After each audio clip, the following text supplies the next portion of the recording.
네, 안녕하세요. 저는 작가로 만나게 된 배우 진서연입니다. 견딘다는 말을 들으면 굉장히 어려운, 대단히 고통스러운 일처럼 느껴지잖아요, 보통. 근데 견딘다는 거는 하루하루를 충실히 해 나간다는 말이기도 하거든요. 그러면 사실 엄청난 큰 일이 나한테 닥쳤을 때 그렇게 큰 이렇게 타격감이 없어요. 근데 매일매일을 내가 근면성실하게 루틴을 지키지 않고 마음대로 살았다면 어떤 큰일이 닥쳤을 때 굉장히 견디기 힘든 무언가가 되는 것 같아요. 그 견딜 겁니다라고 마침표를 찍은 책이 나온 이유는 나는 어찌됐든 매일매일 내 삶에 충실하고 근면성실할 것이며 그렇기 때문에 당연히 나는 견딜 수 있어 라고 마침표를 찍은 것 같아요. 사실 견디고 있는 거는 늘 견디고 있는 것 같아요. 매일 운동 나가는 거 싫고요.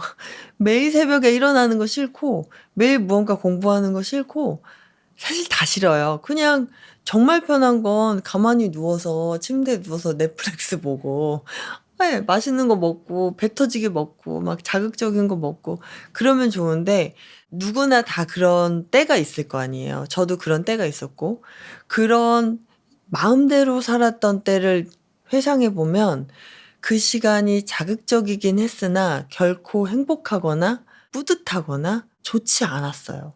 기분이 나빴어요. 근데 매번 하는 운동이나 매번 하는 공부, 매번 새벽에 일어나서 무언가를 하는 행위들이 시작할 때는 너무 짜증나고 고통스럽지만 일단 운동화 신고 나가면 한 3분만 지나도 기분이 확 바뀌어요. 고통이 행복으로 바뀌는 거는 정말 찰나예요. 그렇게 하면서 견디는 힘들이 좀 강해진 것 같아요. 독전이라는 작품인데 그 작품 전에 한 15년 정도를 계속 매일 수행하듯이 연기 훈련하고 운동하고 뭐 아르바이트 하면서 계속 견디고 있었던 과정들인데 그 작품 하기 바로 직전까지 '나는 이제 그만해야 되나?' 그만해야 된다고 마음 먹을 수 있는 용기도 사실 대단한 용기거든요. 내가 아주 간절하게 원했던 그 꿈을 접어야 된다는 그 용기 또한 되게 대단한데 그 용기를 낼 수 있었던 것도 내가 할 수 있는 걸 다 했기 때문에 '그래 나 이제 그만해도 돼.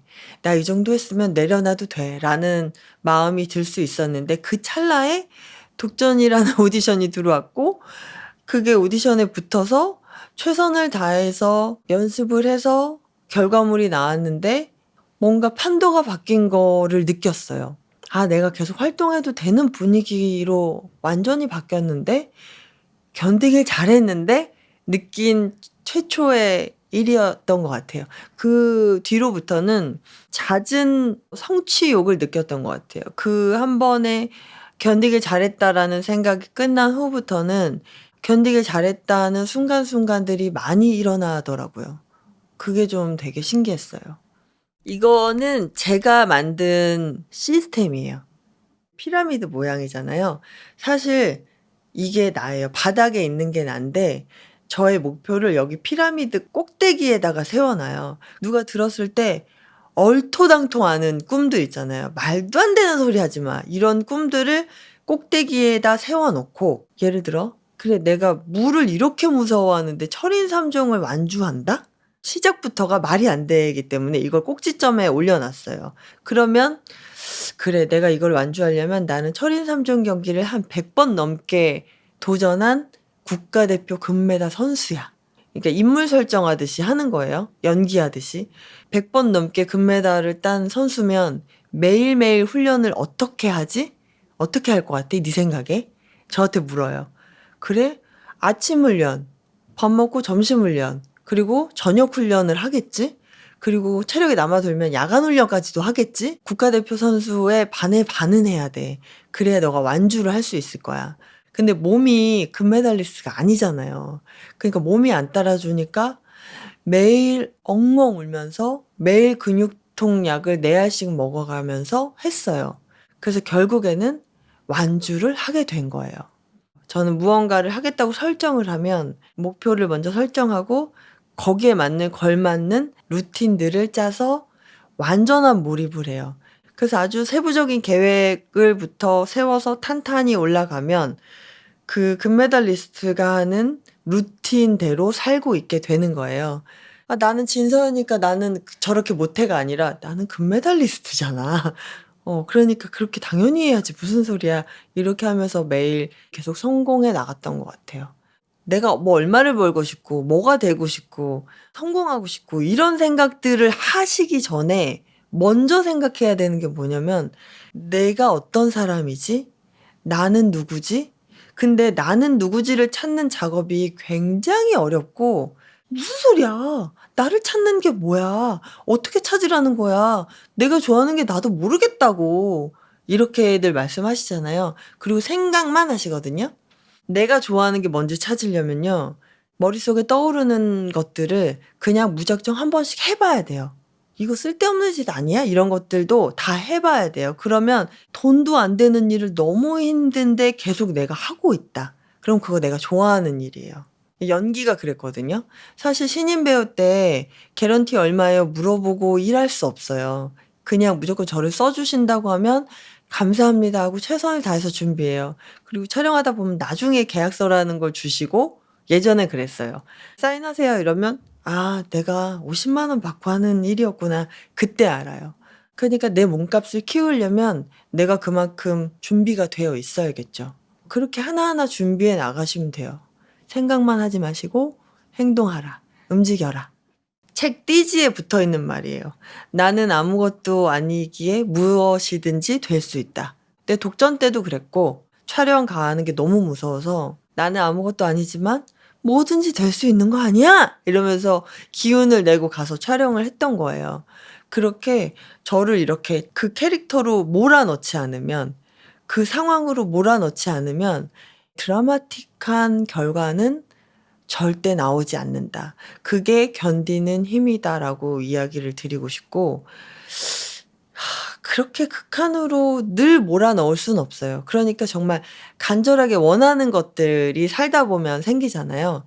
그럴 때는 두 마리 토끼 잡을 생각 하지 마시고, 하나에만 완전히 전력 질주, 몰입을 해서 그것만 보고 달려나가야 결과가 나온다. 저는 그랬어요. 네. 우리는 사실 누구나 다 의지가 약해요. 저도 그렇고. 저는 진짜 의지가 약하거든요. 그럼에도 불구하고 새로운 도전들을 제가 끊임없이 해요. 그 이유는 안주하면 거기서 그냥 끝이라는 걸 저는 알아요. 그러니까 계속 새로운 일을 도전하는데 너무 버겁잖아요. 그래서 제가 하찮은 루틴이라고 이야기를 하는 게 정말 이거는 죽었다 깨나도 할 수밖에 없는 아주 하찮은 목표를 하루에 3개에서 5개를 설정해서 그걸 해보자. 그럼 새벽 6시에 일어나기. 알람을 맞춰. 일어나. 그래서 이제 정수기에 물 한번 따라서 물 한번 마셔. 그리고 다시 자더라도 난 새벽 6시에 일어난 거가 되는 거예요. 그 하찮은 루틴이지만 오케이. 나 오늘도 새벽 6시에 일어났어. 그리고 뭐 새벽 6시에 운동하러 가기로 약속을 해. 그러면 운동화 신고 현관문 열고 나갔다. 다시 들어와. 그래도 난 한 거야. 그렇게 설정해요. 그러다 보면 마음이 동하면 아파트 우리 단지 앞에만 한 5분 돌까? 아니면 계단으로 내려갔다가 다시 계단으로 올라올까? 1층만 올라갔다가 다시 내려올까? 이렇게 되게 하찮은 거 있잖아요. 그런 것들을 하다 보면 내가 더 하고 싶어져요. 그래서 러닝도 한 거의 1년 걸렸어요. 운동화 신고 나가기, 이렇게 뛰고 싶은데 못 뛰니까 사람들이 나 알아보면 창피하니까 뛸 용기가 없어서 걷기만 했어요. 근데 어느 날은 걷는 것도 너무 버거워서 아주 느리게 걷는 명상. 이렇게 해서 아주 느리게 걷기도 하고. 그렇게 아주 하찮게, 루틴을 하찮게 해서 계속 꾸준히 근면성실하게 하는 나를 칭찬해 줄 수 있는 나로 만든 후에, 나 너무 사랑스러운데? 너무 잘했는데? 그러면 이 비중을 조금 높이는 거예요. 아주 조금. 한 30일만 하시잖아요? 그러면 자기가 좋아져요. 내가 좋아져야 동기부여가 생기고 무언가를 하게 되고 그래야 내가 좋아하는 것들을 한번 찾아보는 행위들을 하게 되거든요. 그러니까 그 단계가 있는데 동기부여 체계는 내가 좋아하는 걸 찾아서 해라. 행동해라. 꾸준히 하라.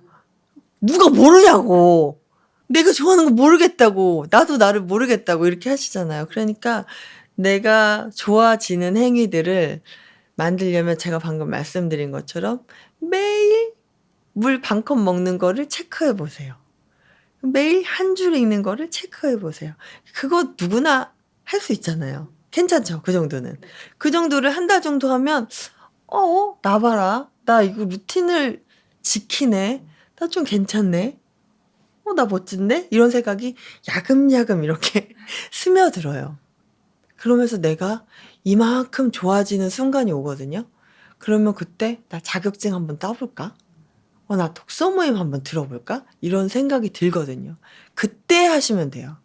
그 전에 무리해서 내가 지금 마음이 어지럽고 막 한데 지금 아무것도 내가 안 하고 이렇게 있는 게 내가 너무 무져 갖고 그러니까 힘내서 독서 모임이라도 들어볼까? 힘내서 자격증을 따볼까? 이러지 마시고 아주 작은 사소한 것들을 먼저 시작하셔서 내가 좋아지면 그때 행동하시면 돼요. 삶이 이렇게 평탄하지 않기 때문에 와, 정말 죽고 싶다. 와, 그냥 다 내려놓고 싶다. 이런 순간들이 있어요. 물컵을 여기서 이렇게 옮기는 것도 못했어요. 너무 무기력함이 심하게 와서 우울감도 심하게 오고 그럴 때는 밥도 못 먹고 물컵도 여기서 저렇게 못하고 침대에서 일어나지도 못하고 거의 굉장히 마음이 아팠었는데 근데 저는 그럴 때 지금은 날짜를 정해요. 나 오늘 딱 하루만 아플 거야. 아니면 딱 3일만 힘들어하고 그 사람을 저주할 거야. 오열하면서 엉엉 울 거야. 그리고 먹고 싶은 거 돼지처럼 마음껏 먹을 거야. 이렇게 설정을 해놓고 해요. 그리고 내가 설정한 타이밍이 딱 끝나면 바로 나의 루틴으로 돌아가서 나는 이런 일이 없었던 사람이야. 내가 언제 나쁜 일이 있었어? 이런 것처럼 새벽에 그대로 일어나서 아무 일도 없었던 사람인 것처럼 계속 연기해요. 그러다 보면 이 울 때의 그 호흡이 있어요. 엉엉 이렇게 북받쳐서 울 때의 호흡과 전력 질주할 때 그 호흡과 되게 흡사해요. 그래서 뇌가 착각한대요. 그러니까 너무 힘든 일이 있을 때는 막 고강도의 힘든 일이 있었다. 그럼 고강도의 운동을 해서 같은 호흡을 유지해요. 그래, 내가 숨이 차서 몸이 힘들어서 호흡이 이런 거야. 라고 나를 착각하게 만들 수 있는 것 같아요. 사실 그 정도로 힘들 때는 저는 제발 애쓰지 말고 제발 이겨내서 일어나서 힘내서 뭐 할 생각하지 말고 그냥 '나 평소에 너무 잘했고 나 평소에 그렇게 나쁘지 않았으니까 그렇게 힘든 일이 있을 때 그냥 완전히 내려놓고 푹 쉬기도 하고 아무것도 안 해도 돼요. 애쓰지 않아도 돼요. 잘하지 않아도 돼요. 그냥 가만히 계세요. 누워 있어도 괜찮아요.'라고 말하고 싶어요. 그러다가 마음이 조금씩 동하면 그때 인제 '밥한술을 뜰까? 먹어 볼까? 집 앞에 편의점에 한번 가 볼까? 이런 뭘 해 볼까?'라는 것을 애기도 할 수 있을 만큼 아주 쉬운 일들을 한번 해 보시길 바라요. 그러니까 보세요. 저희 직업은 사실 계약직이에요. 저희 직업은 매번 선택을 받아야 되고 그리고 한 번의 실수가 있으면 저희를 찾지 않아요. 어떤 사건 사고가 생겼을 때 사실 여부를 떠나서 그런 이슈에 휘말리는 것 자체가 상품이 훼손돼서 더 이상 이 사랑하는 일을 할 수 없는 지경에 처하기도 해요. 그래서 불안감도 높고 항상 칼날 위에 서 있는 기분이에요. 근데 이 마음을 다스리려면 근면성실함은 당연히 바탕이 돼야 되고 너울을 타지 않는 나를 만들기 위해서 끊임없이 마음을 다잡는 무언가를 계속 해야 되거든요. 그게 참 어려워요. 그 불안감과 그 막연함과 내가 잘하고 있는지 이게 제대로 가고 있는지 항상 몰라요. 저희도 몰라요. 뭔가 작품을 들어가면 이게 성공할지 실패할지 완전히 폭망할지 모르는 상태에서 매일을 최선을 다해서 제가 준비를 하는 거죠. 예를 들어 철인 3종 경기 무쇠소녀단에서 제가 완주를 했잖아요. 저는 매일매일을 뼈가 부서져라, 온몸에 피가 빠져나가는 고통을 느끼면서 매일 훈련했거든요. 이렇게까지 이야기할 수 있는 건 다시 돌려도 그 이상은 못해. 이 정도로 매일매일을 그렇게 온 열정을 다해서 쏟았어요. 그렇게 되면 어떤 결과가 일어나냐면요. 내가 철인 3종 경기 완주하지 않아도 괜찮게 돼요. 그리고 내가 그거 성공하지 않아도 정말 괜찮아요. 그리고 내가 어떤 작품이 망하거나 개봉을 못하거나, 물론 속상하지만 제가 매일매일 최선을 다해서 그 롤을 하기 위해서 행동을 하잖아요. 그러면 불안감이 없고요. 내가 뭐 하는 짓이지? 이런 생각 안 들고요. 이게 결과가 어찌 됐든 그거는 내 손을 떠난 일이기 때문에 그거에 대해서 '내가 이렇게 뼈를 깎는 고통을 준비했는데 어떻게 나한테 이럴 수 있어!' 이런 마음이 잘 안 생겨요. 이미 그 노하우가 내 몸 안에 체득이 됐잖아요. 그러면 이거는 어딜 가서 무조건 써먹게 되거든요. 그러니까 이거 아깝고 화나고 이럴 일이 아니라, 이번에 내가 이걸 성사시키지 못했지만 이거 언젠간 내가 이렇게 뼈를 깎는 고통으로 만든 이 훈련된 이 내 모먼트, 언젠간 이거 꺼내서 되게 훌륭하게 쓰일 거야. 이렇게 생각하실 수 있어요. 이걸 최선을 다했다면. 그러니까 이 불안감은 어디서 오냐면요. 매일매일을 내가 최선을 다하지 않잖아요.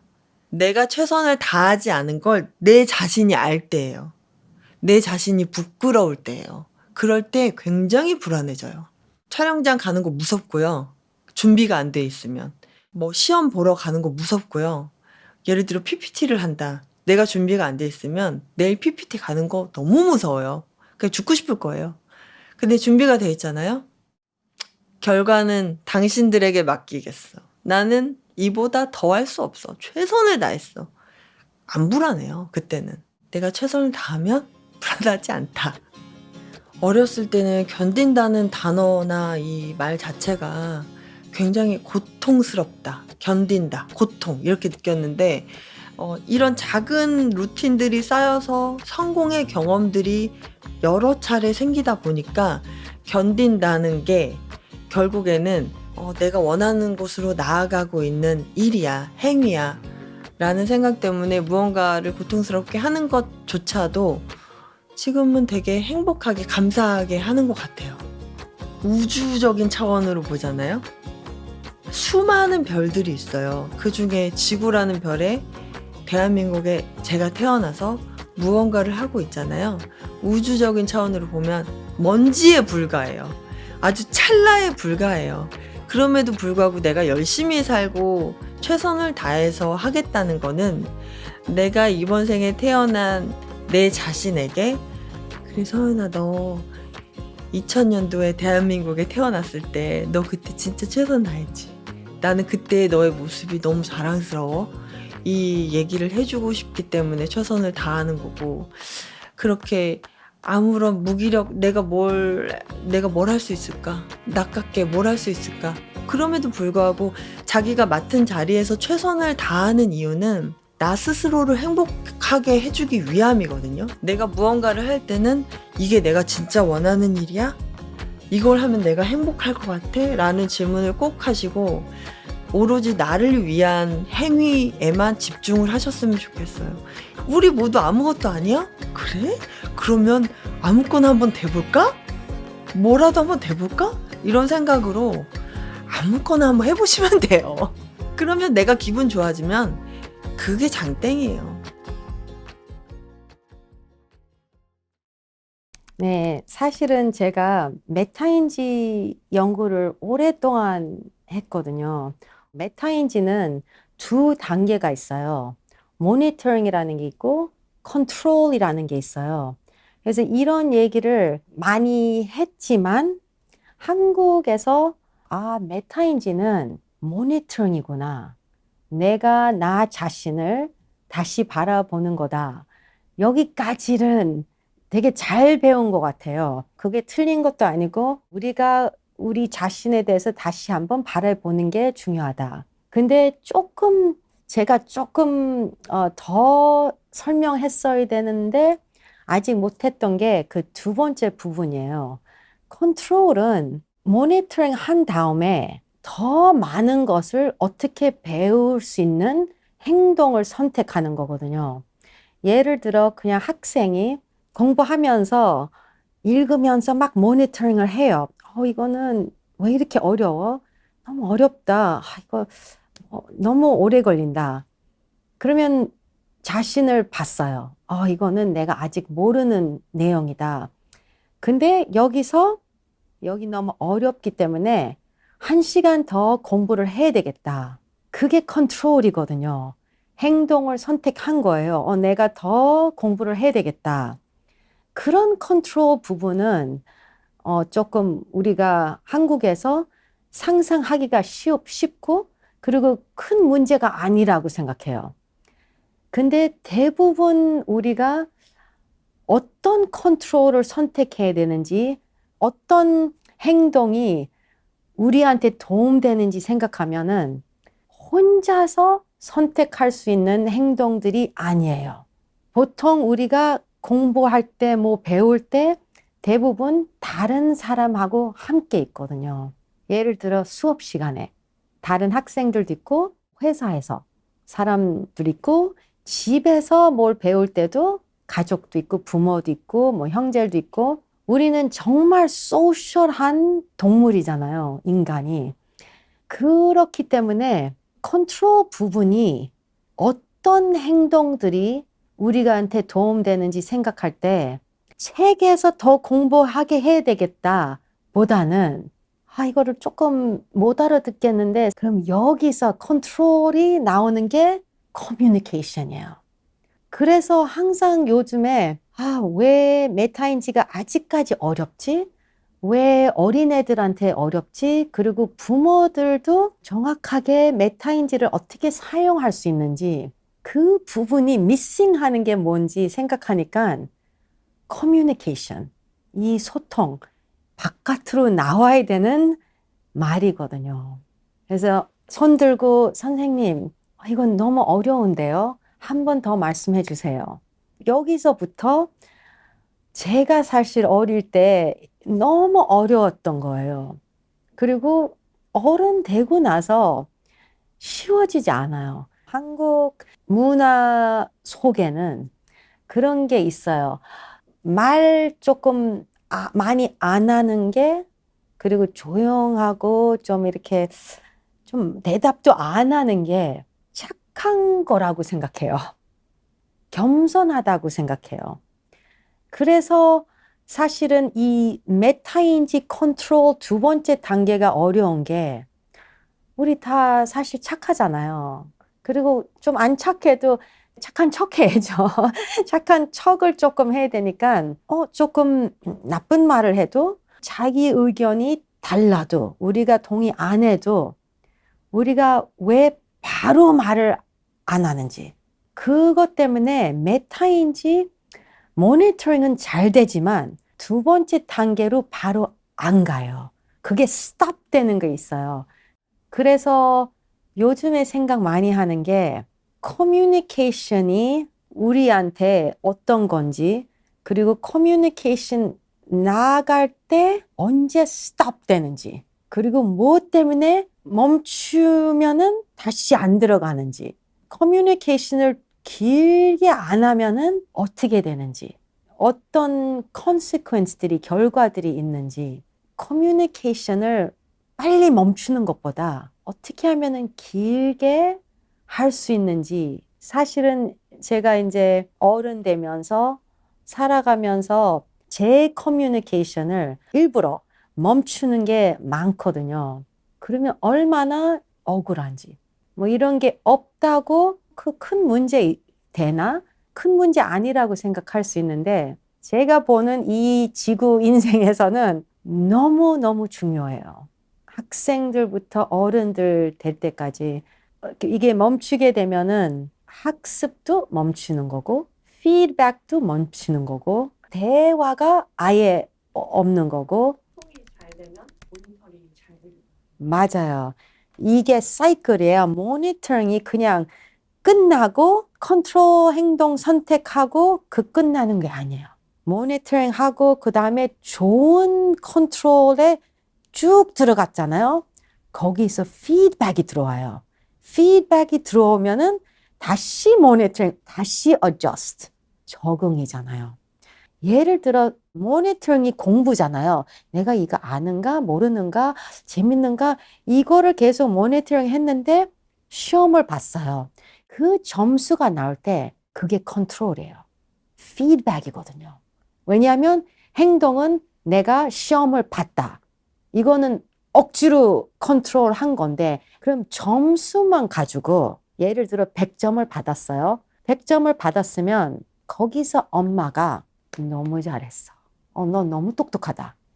끝내는 거예요. 그거를. 근데 더 좋은 방법은 이 사이클에 들어가게, 이 적응할 수 있게 100점을 받았지만 시험 질문지 나한테 줘. 너 100점 받았지? 근데 엄마도 이거 되게 궁금해. 그러면 딱 질문 보면서 뭐 이게 전쟁 때 이렇게 나왔는데 그거 좀 설명해봐 엄마한테. 다시 들어가는 거예요. 그리고 대부분 제가 내기를 할 수 있어요. 이것도. 대부분 multiple choice 시험이었으면 시험이 하루도 안 지났는데 어떤 게 맞는 답인지 몰라요. 근데 계속 대화 들어갔으면 애가 알거든요. 이거 100점은 아무 소용 없는 거고, 왜냐하면 찍는 거면은 가짜로 맞게 찍을 수 있거든요. 그러면 시간이 질러갈수록 이 100점은 빵점 되는 거예요. 여기서 이제 그 부모들이 그 끝이 점수가 아니라는 것을 알았으면 좋겠어요. 거기서 오케이. 그거 뭐 100점 받았으니까 너무 잘했다. 근데 이제 엄마한테 뭐를 배웠는지 엄마한테 설명해 줘봐. 아니면 동생한테 티칭을 해줘. 이게 그러면 피드백 그리고 다시 모니터링 하는데 이 애가 갑자기 나 사실은 딥하게 몰라. 이 커뮤니케이션도 자기 자신하고 안 한 거예요. 컨트롤을. 제대로 된 컨트롤. 그거를 했을 때 재밌다고 느껴지거든요. 왜냐하면 그 100점이 가짜 아니니까. 나의 자신감이 100인데 이게 매칭이 되잖아요.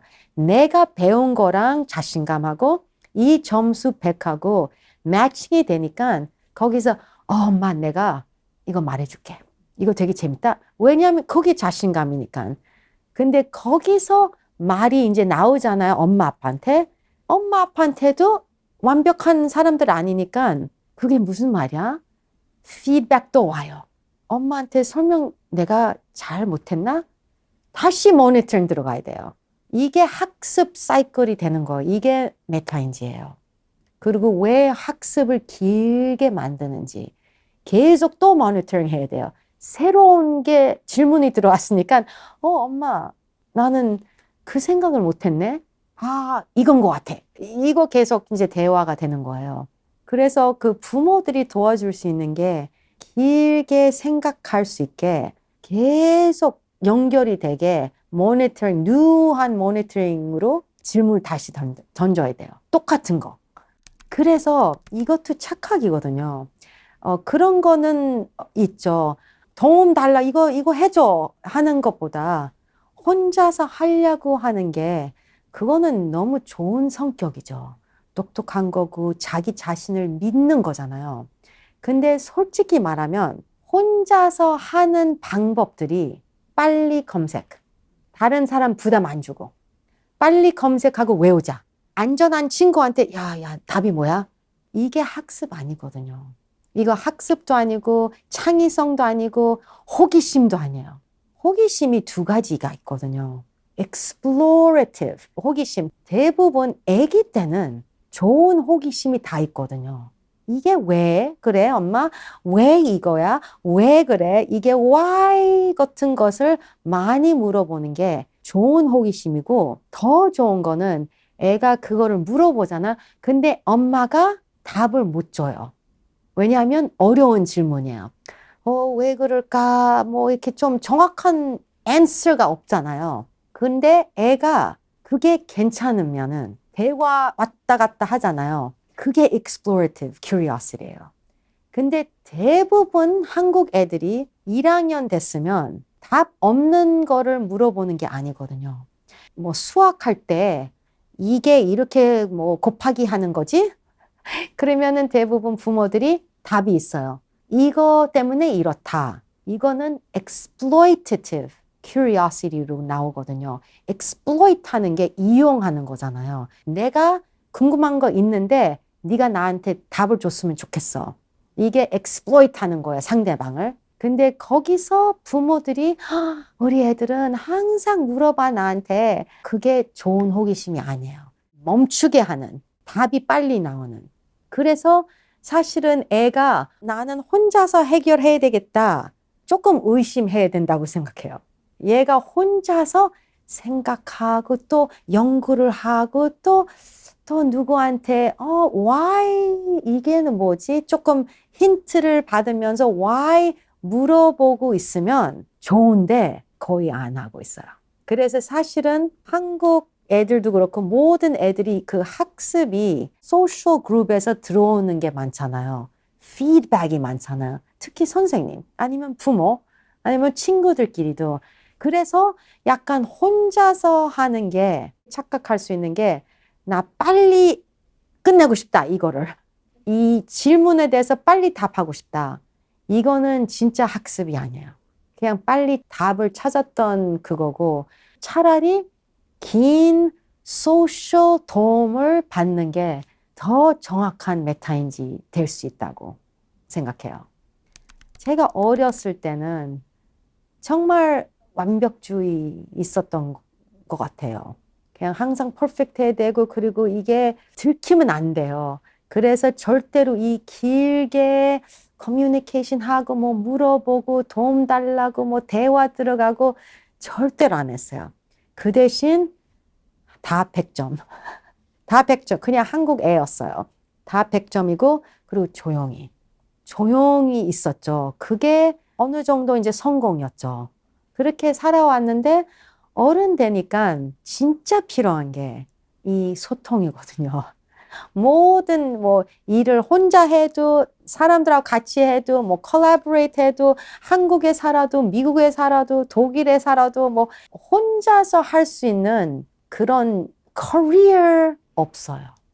인생은 제가 보기에는 인생이 왜 힘든지 그냥 문제들 해결할 수 있는 시간들이에요. 진짜 죽기 전에 그냥 문제들만 해결하는 방법들 찾는 게 인생인 것 같아요. 진짜 회사 들어가면은 회사들은 크리에이티브하게 뭐 만드는 거잖아요. 그러면은 직원들이 다 같이 새로운 거를 생각하면서 대화도 하면서 혼자서 그냥 생각하면은 안 되는 거죠. 이게 피드백도 없고 그 길을 뭐 아예 다 막은 거잖아요. 왜냐면 우리가 아는 거는 이거밖에 없어요. 그냥 한 사람인데. 그래서 이 질문들을, 이 문제들 해결하려면 혼자서 진짜 못하거든요. 한 사람이 얼마나 바본데 메타인지는 못하는 게 괜찮다라고 배우는 거예요. 다 못하니까 시작해보자. 생각해보자. explore 해보자. 그게 원래 우리가 배워야 되는 그게 프로세스인데 그렇게 배웠다면 어른 되잖아요. 문제가 어떤 문제인지 소용없는 거예요. 내가 배우는 방법을, 해결하는 방법을 갖기 때문에 그런 어른을 키우고 싶죠. 그리고 제가 그 어른 됐으면 겁이 없어요. 이게 용기잖아요. 회사 사람들도 사장님이 이거 어려운 챌린지를 줬는데 오케이, 해볼게요.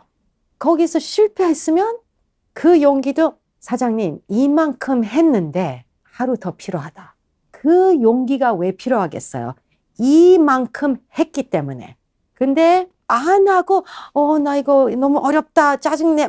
약간 사장님 싫어한다. 안 하고 포기 벌써 했으면 소통 아예 안 들어갔기 때문에 용기가 아예 없기 때문에 그리고 내가 원래 이런 부분 하는 사람 아닌데 내가 이거를 왜 해? 벌써 용기가 없는 사람이에요. 그러면 새로운 것도 못 배우고 relationship도 안 되고 용기가 더 눌러지니까 그런 사람들이 점점 회사 일을 싫어하게 되고 엄청 스트레스 받고 많은 사람들도 관두죠. 견딜 수가 없죠. 그게 시작하는 게 제일 어렵잖아요. 왜냐하면 시작하면 실패할까 봐 이 사람한테 들키는 거죠. 이 사장한테 아니면 위에 교수한테 이게 들키면은 아예 말 안 하고 싶죠. 이 사람하고. 그럼 시작도 못 하니까 이게 다 끝나는 거고 학습이 stop, 멈췄어요. 그럼 그만큼 어른밖에 안 돼요. 저는. 그리고 우리가 expertise가 있잖아요. 예를 들어 저는 메타인지에 대해서 좀 많이 배운 사람이고 근데 저는 뭐 예를 들어 통계학에 대해서 좀 부족하다. 근데 진짜 메타인지가 이 연구에 대해서 어떻게 무슨 의미인지 알고 싶으면 통계학을 엑스퍼트 하는 사람하고 합쳐야죠. 영어 말 중에서 그런 말이 있어요. Stay in your lane. 그래서 예를 들어 나는 배우인데 이제 뭐 영상에 이런 말이 나왔어. 나는 이 사람이 이런 거 잘못했다. 아니면 나는 이 사람을 투표할 거다. political한 문제들. 약간 내가 인간인데 이 나라에서 이런 거에 대해서도 관심도 가질 수 있고 알 수 있고 의견도 있을 수도 있지만 그 말 하자마자 사람들이 stay in your lane. 네가 뭔데 이런 말을 해. 그게 되게 한국 사람들이 겁이 많아요. 근데 되게 슬픈 게 내가 여기서만 살 수가 없잖아요. 문제 해결하는 사람 되려면 내가 행복한 사람 되려면 엄청 다이버스한 생각들을 가져야 되잖아요. 그리고 학습도 해야 되고. 근데 약간 한국은 이거를 멈추게 해요. 예를 들어 수학 배운 사람, 전공한 사람이 수학만 하라고. 영어 하면 영어만 해. 이렇게 하는 게 다 인지거든요. 메타인지를 하면은 다 섞는 거, 섞어서 하는 거거든요. 이거 메타인지가 basic definition이 learning about learning이거든요.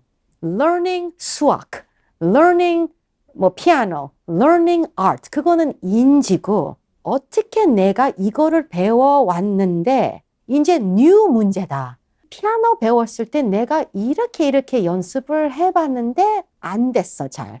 그러면 이거 바이올린 아니면 테니스를 배울 때 내가 좀 메타인지를 알기 때문에 이거를 사용을 하면 되겠구나.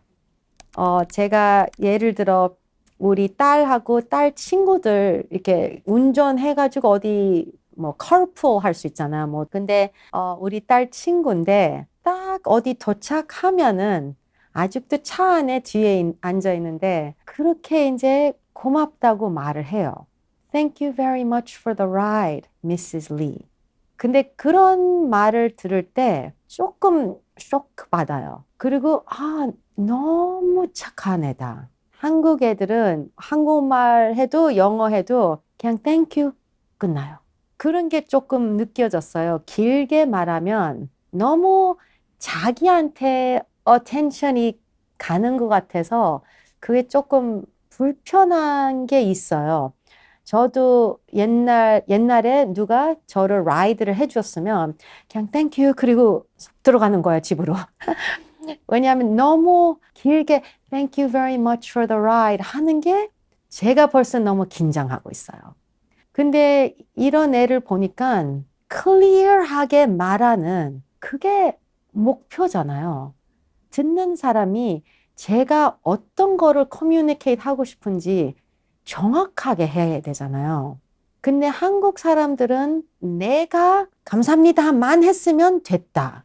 상대방이 그거를 못 들었어도 상관없다. 내가 감사합니다 했으니까. 근데 상대방을 더 생각해주면 이 사람이 잘 들어야 되잖아요. 끝까지.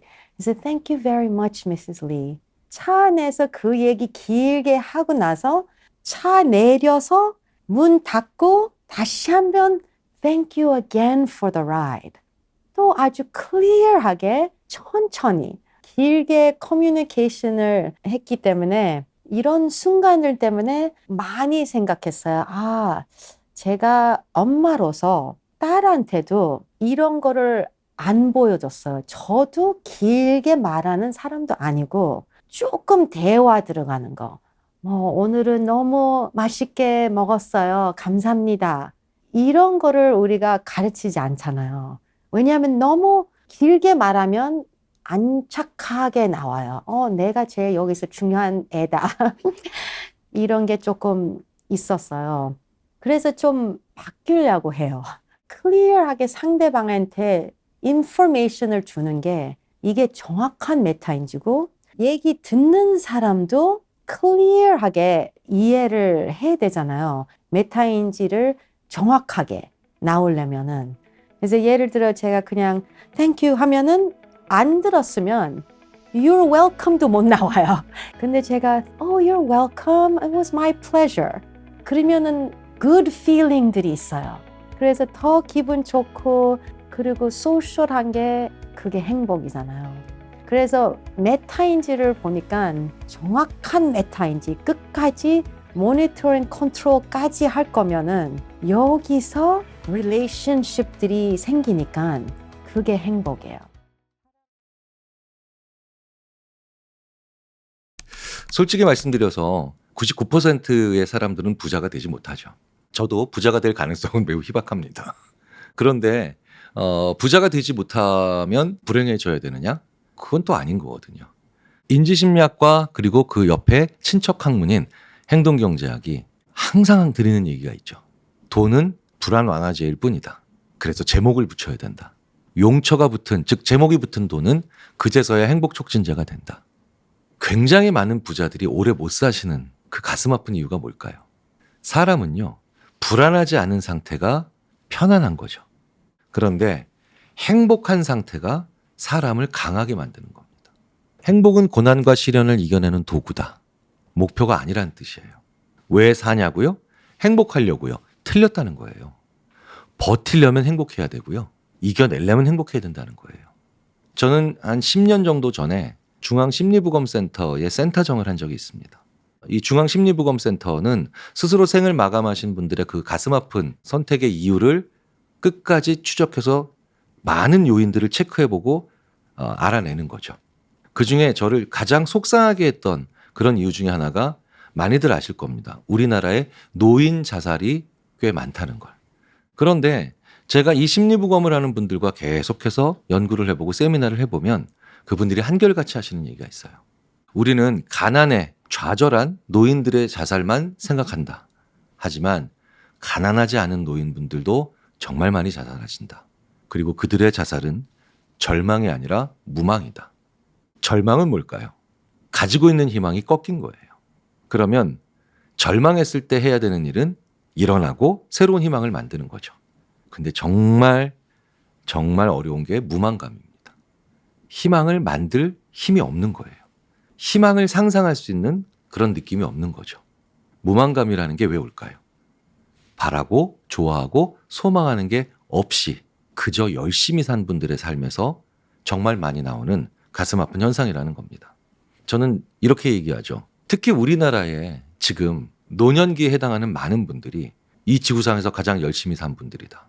그런데 그분들은 자기가 무엇을 좋아하고 소망하고 추구하는가가 아니라 내 자식에게, 우리 가정에게 이런 일만큼은 일어나면 안 된다라고 하는 굉장히 숭고함에 가깝지만 어쨌든 반쪽짜리 신념으로만 살아오셨기 때문에 70, 80, 90이 들어가시면서 경제적으로 구석에 몰리지 않았다 하더라도 이제 왜 살아야 되는지 이유를 잃어버리시는 경우가 너무 많죠.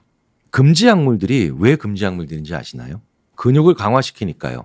맞습니다. 하지만 근육을 강화시키는 효과가 100인데 그런데 실제로 만들어지는 근육의 총 크기는 200이나 300이죠. 왜 그런 현상이 일어나느냐? 재밌는 부작용들이 있죠. 마음을 행복하게 만들어요. 그런데 마음이 행복해진 이 부작용을 경험하고 있는 이 선수들은 그 행복감이 인위적으로 유지되고 있는 기간 동안 다른 선수들이 견디지 못하는 혹독한 훈련을 잘 견뎌냅니다. 다른 선수들이 시작할 엄두를 못 내는 새로운 연습 프로그램을 계속해서 도전하죠. 부자가 되어야 되는 과정, 가장 중요한 건 행복이 연료이자 이후에 더 오는 시련을 이겨내는 또 다른 도구로 사용될 수밖에 없기 때문에 그렇습니다. 그렇다면 돈에 제목을 붙이셔야죠. 내가 돈을 버는 이유를 끊임없이 생각해야 되는 건 절대로 시간 낭비가 아니라는 겁니다. 그게 바로 저희들이 봤던 진짜 부자들, 강하게 잘 버텨내는 그 부를 지속시키고 연장시킬 수 있는 지속성 있는 부자들의 가장 중요한 특징이고 공통점입니다. 자, 그런데 돈에 관련해서 좌절하는 상대적으로 더 젊은 청년이나 중년들에게 볼 수 있는 아주 재밌는 공통점들이 있습니다. 정말 돈이 별로 없어서 좌절하는 과정이 상당 부분은 그 돈을 제대로 보지 못하고 관리하지 못하는 자기의 무능함이나 자기의 부족함에 대한 비난, 원망, 즉 스스로에 대한 원망과 비난이 너무 많다는 거예요. 간단한 예 하나만 들어볼까요? 자, 지금 여러분들께서는 저와 함께 타임머신을 타고 10년 전으로 돌아갑니다. 그러면 무엇을 하시겠습니까? 그 주식을 샀어야 돼. 거기를 안 샀어야 돼. 거기에 투자를 했어야지. 그리고 저는 다시 자, 그럼 타임머신 타고 돌아옵니다. 사실 그쪽에서는 아무것도 할 수가 없죠. 이런 간단한 상상만으로도 저는 청중을 정말 하루 종일 기분 나쁘게 만들 수도 있다는 거예요. 정말 돈이 없어서 힘든 것도 있죠. 그런데 그 걱정과 고통의 상당 부분은 그 돈을 제대로 관리하지 못하고 제때 사용하지 못하고 적절하게 투자하지 못한 우리의, 즉 나의 어리석음에 대한 자책과 원망이 정말 많이 담겨 있다는 거죠. 정말 많은 투자 전문가들이 혹은 재무 전문가들이 부자가 되기 위해 가장 중요한 게 무엇이냐? 그럼 다들 이렇게 얘기하십니다. 소득을 늘리는 거다. 자, 그런데 부자가 되기 위해 가장 먼저 해야 되는 게 무엇이냐? 라고 얘기하시면 모든 전문가들이 소비를 줄이는 것이다. 라고 얘기를 하세요. 부자가 되기 위해서 가장 중요한 핵심 사항은 소득을 늘리는 거지만 그에 앞서 제일 먼저 해야 되는 건 소비를 줄이는 거죠. 그런데 우리는 가끔 가장 중요한 것을 가장 먼저 해야 되는 거라는 아주 간단한 생각으로 빚이 있는데도 저축을 하는, 이자를 조금만 생각해봐도 말도 안 되는 부채를 떠안으면서 하는 투자를 하고 있죠. 물론 그 과정에서 그 모험이 통할 수도 있습니다. 그런데 그런 모험은 결국 비슷한 종류의 더 큰 모험을 하게 만들거든요. 그렇다면 이 과정이 반복되면 결국 우리는 나를 원망하는 거죠. 돈을 원망하는 게 아니라 나를 원망한다는 거예요. 제가 들어본 말 중에 가장 무서운 말 중에 하나인데요. 가난은 질병이다. 심리학자들과 사회학자들은 가난한 분들을 less fortunate, 운이 덜 좋은 사람이라는 표현을 합니다. 부자는 노력으로만 되는 거 아니에요. 어느 집안에서 태어나느냐도 중요하고요. 어느 나라에서 태어나느냐도 중요합니다. 운이라고 하는 걸 우리는 대부분 내가 어찌 해볼 수 없는 모든 것이라고 생각해요. 근데요, 내가 정말 비를 많이 맞고 싶어요. 내가 비 오는 날을 경험을 해보고 싶어요. 그렇다면 매일매일 밖에 나가면 비를 맞을 확률이 올라가죠. 운은 얻어 걸리는 겁니다, 결국. 그럼 얻어 걸린다는 건 확률을 높이는 방법밖에 없죠. 그래서 빈도를 높여야 되거든요. 그게 운에 가까울 수 있는 유일한 방법이에요. 빈도를 높인다는 건 뭡니까? 안 까먹고 계속 해야 된다는 거죠. 그걸 뭐라고 할까요? 그걸 루틴이라고 해요. 저는 저를 강연에 불러주신 그 기업의 주식을 그 강연료의 10%를 떼어내서 그 회사 주식을 삽니다. 강연은 자주 나가죠. 그러니까 주식도 자주 사죠. 그래서 저는 지난 15년 동안 주식을 수십 번이 아니라 수백 번을 산 거예요. 그러니까 꽤 괜찮은 수익률이 보장됩니다. 루틴이죠. 루틴을 만들어내면서 무언가를 해나가는 과정은 부를 쌓는데 그 무엇보다도 중요합니다. 심지어 저는 그래서 아니 왜 상장을 안 하신 건가요? 그 회사에 가서 말도 안 되는 항의를 해본 적도 있는데 그러면 그 회사 대표님이 이렇게 얘기해 주십니다. 저희 인더스트리나 저희 산업 분야는 그쪽이 앞으로도 유망할 것 같아요. 내부 거래 아닙니다. 얼마든지 할 수 있는 대화들이죠. 저는 또 하나의 정보를 얻습니다. 모든 커다란 능력은 루틴으로부터 나온다는 거 잘 아시죠? 부도 어느 정도 이전까지는 반드시 루틴으로 이어지죠. 그래서 어떤 분들은 1억까지는 지리하지만 어쨌든 고생해서 모아봐라. 그 위에 탄력을 받게 된다. 근데 우리는 탄력 이후의 지점만 자꾸 생각을 하죠. 상상이 쉽게 되거든요. 그런데 그 1억까지의 지리한 과정까지의 루틴은 우리가 평가절하하는 경우가 많죠. 그러면 루틴이 필요하죠. 그럼 루틴은 언제 만들어지느냐? 좌절했을 때. 기분 좋은 날은 습관 안 만들어집니다. 그 기분 좋은 마음을 유지하고 싶어지거든요. 그래서 내가 좌절한 날 작은 걸 먼저 시작하십시오. 그러면 그 다음 날도 작기 때문에 하실 수 있고요. 그리고 빠져나오고 싶은 욕구가 결국은 그거를 일주일에서 열흘 정도 지속시켜 줍니다. 그러면 그게 단순히 지금 돈을 버는 게 아니라 돈을 벌기 위해 필요한 능력인 경우가 대부분이겠죠. 결국 그 능력이 나를 돈 벌게 하는 거 아닌가요? 부자가 된 사람들이 운 플러스 능력이라는 건 어린아이들도 다 아는 얘기죠. 근데 그 능력을 만들어내는 건 어디서 왔을까요? 결국 루틴에서 왔다는 겁니다. 그러니까 그 루틴은 좌절의 날, 내가 벗어나고 싶은 욕구가 강한 날, 바꾸고 싶다라고 하는 동기가 충만한 날로부터 시작합니다. 그래서 우리의 착각 하나를 버려야 되죠. 큰 좌절일수록 큰 변화로 극복한다.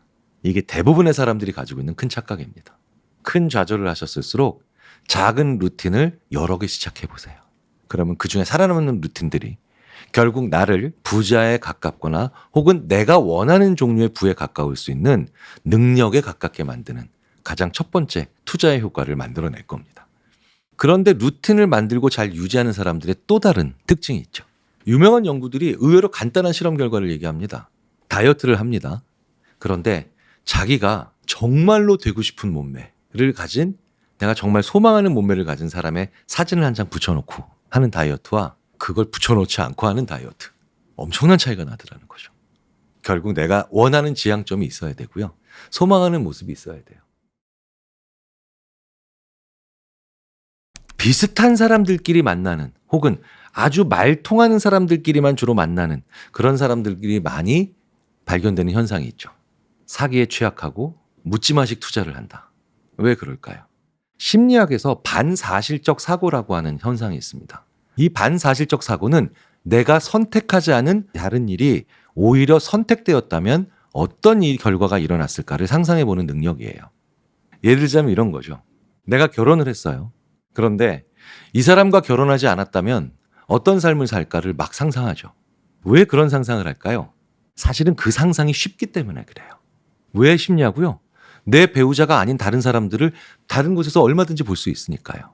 바로 그게 가장 고민이 잘 되고 상상이 잘 되기 때문에 그래요. 그래서 중요한 건 우리는 어떤 걸 고민하느냐, 중요한 걸 고민하는 게 아니라 생각이 잘 되는 걸 고민하는 경우가 많습니다. 그래서 우리는 반사실적 사고를 쉽게 할 수 있는 걸 선택하는 경향이 있습니다. 부자, 돈, 이런 것들도 전혀 예외가 아니라는 겁니다. 우리는 상상이 쉬운 것들을 가지고 늘 돈을 대합니다. 그런데 상상이 잘 안 되는 혹은 쉽게 설명이 잘 안 되는 대화의 주제로 잘 올리지 않는 그런 것들에 대한 고민을 해볼 필요가 있어요. 그런데 그거 스스로 하기 너무 어렵겠죠. 그래서 항상 해야 되는 것 중에 하나가 내가 간절히 원하는 걸 안 가지고 있는 사람을 만나봐야 됩니다. 내가 왜 돈을 가지고 싶어 하죠? 내가 왜 돈은 많이 필요하죠? 지금 나한테 절실하기 때문입니다. 그런데 내가 원하는 걸 안 가지고 있는 사람을 만나면 내가 실제로는 원하는 게 그렇게까지 나한테 대단히 필요하거나 좋아하는 게 아니라는 걸 발견하는 경우가 너무 많습니다. 그러면 자원의 효율적 사용이 얼마든지 가능해지죠. 그리고 소비를 줄일 수 있다는 거예요. 정말 자기의 돈을 잘 사용하고 지혜로운 분은 야, 이거 너무 좋을 것 같은데 라는 감정을 의심해 볼 줄 알고요. 와, 이거 완전 필요할 것 같아 라고 하는 것도 사실인지 아닌지 한 번씩 더 검증을 해봅니다. 이런 반사실적 사고를 그리고 하기 위해선 나와 많이 성향이 다른 사람들을 혹은 여러 가지 측면에서 나랑 많이 다른 사람들을 보면서 자기의 생각을 검증한다는 거죠. 어떤 분은 50이 넘으면 이제 지키는 투자를 해야 된다. 어떤 분은 60이 넘어도 계속해서 오랫동안 살기 때문에 끊임없이 뭔가를 시작하고 해야 된다. 무엇이 정답일까요? 가장 중요한 건 정답이 하나라는 생각을 버리셔야 된다는 겁니다. 이럴 때 우리가 취할 수 있는 유일한 방법은 포지티브, 긍정적인 롤모델, 네거티브, 부정적인 롤모델을 다 만나봐야 돼요. 인간은요, 아, 저렇게 해야 되겠구나 라는 생각만 가지고 살면서 무리한 일을 하죠. 아, 저렇게 살면 안 되겠구나 라는 모습들만 보면 그리고 아무것도 하지 않는 그런 삶을 살게 되죠. 우리는 되게 재밌게도 둘 중에 하나를 편식하는 경향이 있습니다. 굉장히 많은 경우 내 욕심이 생기면 긍정적인 롤모델만 봅니다. 그리고 왠지 불안하면 부정적인 롤모델만 찾으면서 내가 아무것도 하지 않는 것에 대한 당위성을 찾아내죠. 내가 아무것도 하지 않는 이유를 잘 지지해주는 그런 증거들만 계속해서 쌓아가죠. 여기도 결국 답은 다양하게 만나야 된다는 겁니다. 그래서 저는 부럽다라고 하는 감정을 절대로 간과하시면 안 된다라고 늘 말씀을 드려요. 질투하지 마시고 부러워하셔야 됩니다. 질투하면 지는 거지 부러워하면 지는 게 아니에요. 질투는 뭡니까? 내가 안 가지고 있는 걸 상대방이 가지고 있을 때 그걸 잃었으면 좋겠다라고 하는 못난 감정이죠. 부럽다라는 건 뭡니까? 나도 그걸 가지고 싶다라고 하는 의외로 굉장히 적극적인 용기예요. 내가 좋아하는 모습으로 살고 있는 부자들, 내가 소망하는 그런 모습을 가지고 있는 부를 쌓은 분들을 기꺼이 부러워하시고요. 그들과 대화하시는 것도 너무 좋은 방법입니다. 그러면 그 사람들 중에 정말로 나에게 따뜻한 사람, 나를 좋아하는 사람들은 알려줍니다. 제가 지금까지 살면서 친구야, 난 너의 이런 능력 혹은 이런 측면이 부러워 라고 얘기하면요. 저 좋아하는 친구들은 어떻게든 저도 그걸 가질 수 있도록 도와주려고 해요. 저 싫어하는 친구들은요. 어떻게든 제가 그 부러워하는 걸 못 가지게 하려고 합니다. 진짜 내 편을 구별할 수 있는 좋은 방법도 그래서 흔쾌히 부럽다라고 하는 거예요. 저도 돈 좋아해요. 돈 얼마나 좋아하는데. 네네네. 저 제 돈 빌려가서 안 갚은 친구들 지금도 다 기억하고 있어요. 네. 요거 액수까지 나가면 제가 집에서 쫓겨날 수 있겠지만 돈이 중요하지 않은 사람은 하나도 없진 않겠지만 거의 없겠죠. 돈을 좋아하지 않는다? 이것도 사실은 대부분 거짓말입니다. 자, 그런데 돈을 좋아하는 이유는 의외로 여러 가지죠. 정말 돈이 좋아서도 있죠. 하지만 그 돈으로 할 수 있는 게 많아서인 경우도 있습니다. 두 번째가 훨씬 더 중요하죠. 그러면 그걸 결국은 다 꿰는 그 요인들은 뭘까요? 많은 연구들을 종합해보면 제 판단으로는 외로움이 가장 중요한 요인인 것 같습니다. 왜 그런 얘기 많이 하죠? 가장 불행한 사람은 외로운 부자다. 왜냐하면 그 돈을 누구와 함께 써야 될지 모르니까 써도 행복하지 않거든요. 외로운 사람이 과소비하죠. 왜 그럴까요? 보상받기 원해서 그래요. 쓸데없이 바쁜 사람들이 과소비하죠. 왜 그럴까요? 자기 소비의 결과를 혹은 자기가 계속해서 이렇게 돈을 쓴다라면 일어날 수 있는 나쁜 결과를 예측할 만한 인지적인 자원을 못 가지기 때문에 그래요. 수면 부족도 과소비를 부릅니다. 잠이 부족한 사람은 반드시 그 잠도 보상받으려고 하거든요. 잘 쉬는 사람이 절약하고요. 적절하게 일하지만 충분히 쉬는 사람이 자기 돈을 잘 관리합니다. 쓸데없이 바쁘다. 하는 것 없이 정신없다. 이게 돈 낭비의 의외로 숨은 복병 중에 하나입니다. 약에 아주 중요한 철칙이 있죠. 약과 독의 차이는 결국 용량이다. 그 좋은 약물이 혹은 그 좋은 성분이 부라는 거예요. 그래서 우리가 부를 감당할 수 있을 만한 그 크기에 도달할 정도로 성숙해가는 과정에서 자연스럽게 그 부의 크기가 커져야 됩니다. 그렇지 않다면 우리가 그 균형이 무너져서 결국은 독극물이 되는 경우를 허다하게 볼 수 있다는 거죠. 제가 예전에 다른 방송에서 로또에 1등 당첨된 분들 중에 파산하셔서 신용불량자를 넘어서 아예 재기가 불가능한 수준까지 간 분들의 사례를 말씀해 드린 적이 있어요. 꽤 많다고. 밑에 댓글들이 정말 무시무시하게 달렸습니다. 네가 뭘 한다 그러냐. 그래도 내가 로또 당첨되는 게 소원이다 이놈아. 넌 당첨돼봤냐. 별의별 얘기가 많이 나오죠. 그런데 심리학 연구들을 아무리 종합해봐도 너무 어린 나이에 성장 초반기에 일찍 갑자기 찾아온 급격한 부는 사람을 굉장히 힘들게 만들고 그 사람의 인생에서 실제로 수명을 단축시키는 아주 강력한 질병 같은 역할을 하는 경우도 많습니다. 그렇다면 어떻게 해야 될까요? 그 돈과 관련된 자질구레한 고민에서부터 여러 가지 깊은 시련이나 시름도 다 조금씩 경험해 봐야 되죠. 그 과정에서 우리는 정말 여러 가지 파편화된 경험들을 쌓아가면서 하나의 철학 체계를 만들게 되어 있습니다. 그리고 그게 그 사람의 돈에 대한 직관이죠. 우리가 굉장히 오랜 시간 동안 걸쳐가면서 쌓아보고 판단해보고 또 불필요한 거 버리고 이렇게 자기의 판단 체계를 만들어 가야만 할 수 있는 겁니다. 저는 이 직관 체계가 잘 발달된 그런 저보다 한 10년에서 20년 정도 더 나이 드신 선배 세대를 볼 때 가끔 이런 분들을 봅니다. 오케이. 이제 여기까지만 벌자. 그리고 이젠 쓰자. 오, 이젠 벌어야 되겠다. 이런 판단을 스스로 내리더라고요. 오, 저건 괜찮아. 안 사도 돼. 왜요? 돈이 있으시잖아요. 아, 저건 사봤자 100% 후회해. 저기는 꼭 가야 되겠는데 저긴 가면 기분 좋을 것 같아. 이런 판단들이 그리고 결과적으로 맞더라고요. 저는 그런 분들을 보면 초능력까지는 아니더라도 야, 정말 지혜롭다라는 느낌이 듭니다. 자, 그러면 이게 바로 뭐냐? 균형이라는 거예요. 어느 하나만 추구하면 반드시 독이 된다는 거죠. 그렇다면 항상 한 가지 원칙을 지켜보면 어떨까요? 내가 너무 일하고 있나? 내가 너무 놀고 있나? 내가 너무 돈에 집착하나? 내가 돈을 너무 외면하나? 항상 이 과정에서 균형을 내가 잘 잡아가고 있다는 느낌을 만들어가는 순간은 계속해서 지리하지만 결국 해나가셔야 되는 거고요. 그 과정에서 어느 순간이 오면 보이는 게 그게 돈에 대한 나의 철학. 그리고 그게 자연스럽게 만약에 부가 쫓아온다면 나는 행운. 그런데 그 부가 행운이 많이 따라주지 않아서 쫓아오지 못한다 하더라도 나는 규모 있게 살 수 있는 능력 가질 수 있게 됩니다. 이런 돈에 관련된 지혜가 좋은 사람들은 확률적으로 조금 더 많은 부를 쌓을 확률이 높아지겠죠. 지금 돈과 관련된 어떤 인생의 큰 좌절을 경험하신 분들, 좋은 이야기일 수도 있고 아니면 더 무서운 얘기일 수도 있겠죠. 엄청나게 긴 수명이 이제 우리를 기다리고 있다는 거예요.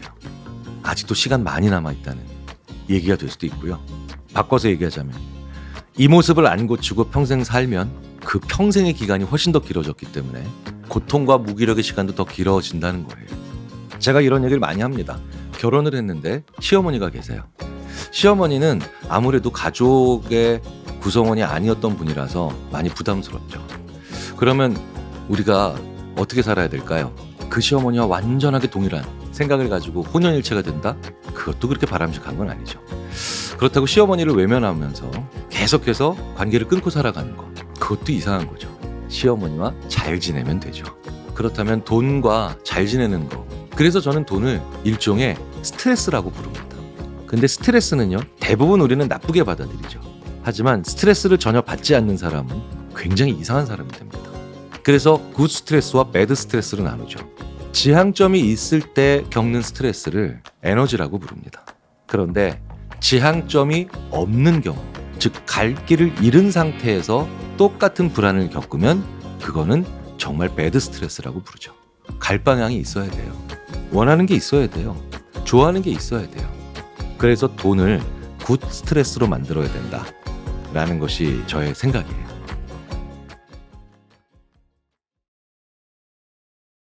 네, 안녕하세요. 저는 영수증을 25년째 모으고 있는 정신입니다.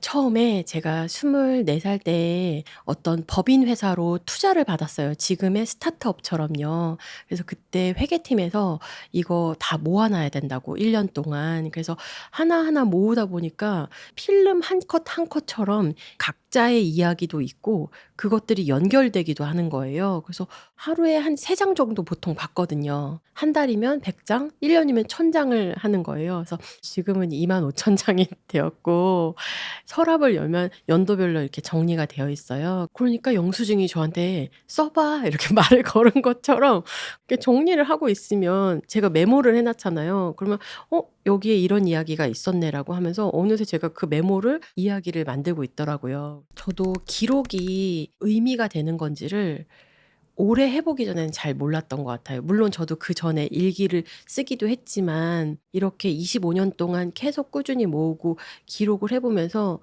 1000장을 다 책으로 만들지는 않잖아요. 그래서 그 중에서 한 70장 정도를 골라서 편집을 하면서 제가 다시 태어난 기분이 드는 거예요. 가끔 다시 태어나고 싶을 때 뭔가를 다시 하고 싶을 때 있잖아요. 뭐 이번 5월이라고 하면 다시 1월로 돌아가면 좋겠다 이런 마음이 들 때가 있는데 저 같은 경우에는 제 과거를 영수증으로 한번 편집을 해본 거예요.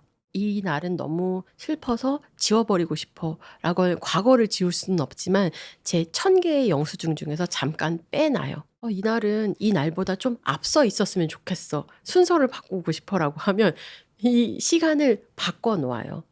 이런 식으로 또 이날은 너무 기뻤으니까 더 뭔가 더 많이 얘기해 주자 하면서 사실을 기반을 한 편집을 하는 거예요. 근데 우리가 추상적으로 그냥 일기를 쓰거나 기억을 가지고 편집할 때는 어려울 수도 있는데 이 네모 시트를 가지고 이 편집을 해보니까 되게 이거 괜찮은 방법이다라는 생각이 들어서 정리가 필요하다라는 마음이 들 때 있잖아요. 시간이 되게 빨리 흘러가고 있고 그때그때는 순간순간 나를 돌아보지는 못하지만 뭔가 이렇게 데이터를 잘 모아 놓고 그거를 다시 열어보는 것만으로도 나의 상반기, 하반기를 좀 정리할 수 있겠다라는 마음으로 평소에는 시간이 없어서 모아두기만 하고 간단한 메모 정도만 해 놓는데 나중에 그래도 '이렇게 다 흘려보낼 수는 없어.'라는 마음으로 뭐 한 달에 한 번이면 정말 좋고요.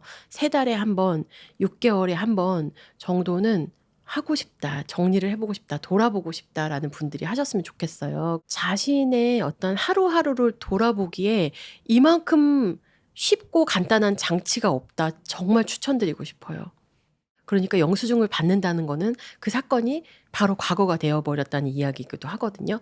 현재의 입장에서 나는 그 과거를 어떻게 쓸까 하는 고민을 많이 해요. 그래서 다시 태어날 수는 없잖아요. 예. 그 과거도 다시 완벽하게 만들 수는 없어요.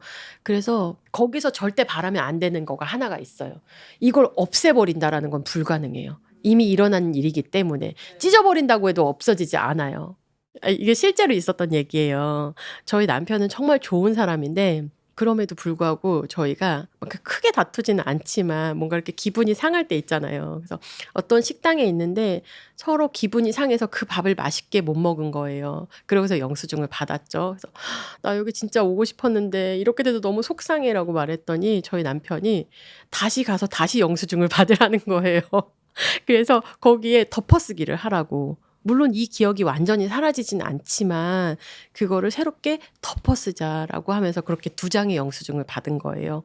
처음에 기분이 안 좋았던 일들도 다 기록해 놓았어요. 그리고 2번째 우리가 굳이 거기에 다시 가서 같은 메뉴를 시키고 더 맛있게 먹으면서 이걸 덮어쓰기 한 2장의 영수증의 이야기로 2가지가 다 소중해져요, 그렇게 되면. 만약에 여러분들에게도 그런 기억이 있다면 다시 덮어쓰기를 하시는 거를 추천해요. 만약에 2번으로 안 됐잖아요. 3번 다시 또 거기에 가보고 4번 해보고 계속 반복을 하면서 옅어지게 만드는 방법밖에는 없는 것 같고 저에게도 이번 책을 내는 일이 계속 어떤 과거에 있었던 아픈 기억이 계속 현재에 이어지는 느낌을 느꼈거든요. 그래서 저랑 약속을 한 거예요. 이렇게 정리를 하고 이제 나는 나의 과거를 이렇게 기억할 거야. 원본이 있지만 내가 한번 편집해 놓은 이 상태로 기억을 하고 그리고 나는 다음으로 갈 거야. 미래로 갈 거야. 이렇게 했거든요. 그랬기 때문에 이제는 진짜 굿바이를 할 수 있겠다라는 생각이 들었어요. 저도 객관화해서 보지만 이 자료를 누가 싹 가져가서 '이 사람은 어떤 사람인가.'라고 이렇게 분석해 보면 '아 이 사람은 먹는 걸 되게 좋아하는 사람이구나.'라는 거가 느껴지실 거고 '이 사람은 어떤 브랜드를 좋아하는구나.' 막 이런 것들. 그리고 '이 사람은 되게 잔잔한 소비는 많이 하지만 큰 명품 같은 거나 이런 것들은 사지 않았네.' 그리고 '이 사람은 지금 육아 중이구나. 아이 제품이 이렇게.' 그래서 그런 것들을 착 분석할 수 있을 거예요. 그래서 내가 좋아하는 것들을 하는 거 있잖아요. 그것도 저도 북토크를 다니다 보니까 질문을 엄청 많이 받아요. 그래서 저는 제가 한다라는 어떤 doing 하는 그거의 기준을요. 51%와 49%로 해요. 그래서 51% 정도가 되면 일단 해보자. 사는 것에 있어서도 마찬가지인 것 같아요. 무엇을 살까 말까 망설일 때에도 일단 저는 51%면 사는 편이거든요. 그리고 다시 되팔아도 되고요. 이런 식으로 생각을 하는 거예요. 그리고 뭐 물질적인 걸 사는 것도 있지만 어떤 경험을 사는 것 같은 거 있잖아요. 그런 거에도 투자를 많이 하는 편인데 그런 거는 진짜 경험을 한다는 거는 너무너무 소중한 것이잖아요. 먹는 것도 그렇게 생각을 하거든요.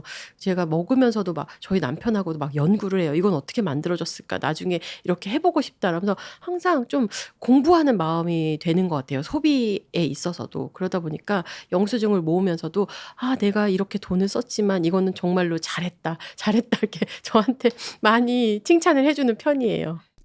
처음에는 이렇게 오래 25년을 모을 줄은 진짜 몰랐어요. 일단 모으는 건 너무 쉽다. 여러분들도 지금 시작하셔서 25년을 모으는 일은 어렵지 않고 부피도 막 그렇게 크지 않으니까요. 저는 그냥 그거를 월별로 모아놔요. 그리고 날짜도 나중에 하려면 복잡하기 때문에 그냥 쌓아 놓는 거예요, 순서대로. 그런 다음에 그걸 봉투에 담아서 서랍에 보관을 하거든요. 연도별로 하는 건 되게 기본이고요. 그 외에 또 지역별로도 저는 한국과 미국을 왔다 갔다 하니까 지역으로도 할 수 있고 금액으로도 할 수 있어요. 3만 원 이상, 3만 원 미만, 그리고 의식주 파트를 다 나눌 수도 있어요. 또는 만난 사람으로 할 수도 있고요. 그래서 여러 가지로 다 나눠서 작업해 볼 수 있어요. 어떤 분들이 저한테 저는 모아놨더니 뭐 그 잉크가 다 날아갔다. 그리고 또 발암 물질이 있다고 그러는데 조심해라. 이런 얘기를 하기도 하고요. 근데 그렇게 됐을 때 1년에 아까 1000개 정도 만들어진다고 했잖아요. 거기에서 잉크가 날아가서 없어지는 건 10개도 안 되는 것 같아요. 만약에 그 발암 물질이 걱정이다라고 하면 받아서 사진을 찍고 폐기하면 되거든요. 그런 방식으로도 모아보시길 추천해요. 저는 음성인식 기술을 진짜 잘 활용하거든요. 그래서 영수증을 받고요. 그리고 음성인식으로 간단하게 메모를 해두는 거예요. 해시태그까지도 해서. 그렇게 해서 나중에 매칭을 해서 글을 쓰는데 도움을 받아요. 오늘 제가 가장 최근에 받은 거는 이 녹화를 하기 위해서 택시를 타고 온 거예요. 제가 어떻게 하는지 해볼까요? 여기가 음성인식 기계라고 하면 목동에 오는 택시를 탔는데 너무 좋은 기사님을 만났다. 그런데 그 기사님이 너무 운전을 잘하시기도 하지만 차가 진짜 좋은 것 같아서 차가 뭐냐고 물어봤다. 그리고 PD님을 이렇게 만날 줄이야. PD님과 나는 이런 사이였다. 또 이런 걸로 막 써놓고. 그러니까 사실은 영수증 한 장이라고 할 때 택시 기사님과의 얘기를 할지, 만날 PD님과의 얘기를 할지, 메이크업 해주신 선생님과의 얘기를 할지, 그렇게 많은 이야기가 담길 수 있어요. 택시 영수증 한 장에도. 저는 꼭 이게 수필일 필요도 없다고 생각을 해요. 그래서 만약에 소설을 쓰는 사람이라고 하면 그게 더 재밌다라고 하면 저는 어렸을 때 좀 거짓말을 써보는 게 되게 재밌었고 그게 생각하면 소설이 아닌가 싶기도 하거든요.